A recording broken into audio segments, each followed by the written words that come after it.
பார்க்குறக்கு பீன்ஸ் மாதிரியே இருக்கா? ஆமாங்க, இந்த காய் பேர் தட்டைக்காய். இதோட பொரியலும் ரொம்ப சூப்பராகவே இருக்கும். வாங்க எப்படி செய்யலான்னு பார்க்கலாம்.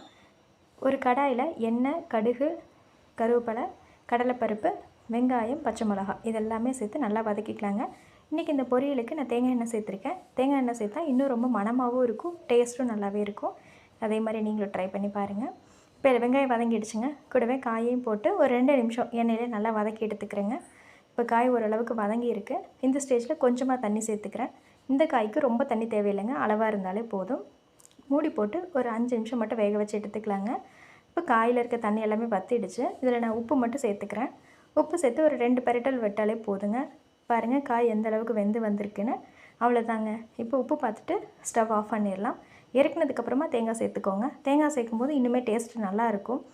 அவ்வளோதாங்க, நம்மளோட தட்டைக்காய் பொரியல் ரெடி. நீங்களும் கண்டிப்பாக வீட்டில் ட்ரை பண்ணி பாருங்கள். அடிக்கடி இந்த பொரியல் செய்வீங்க. தேங்க்யூ.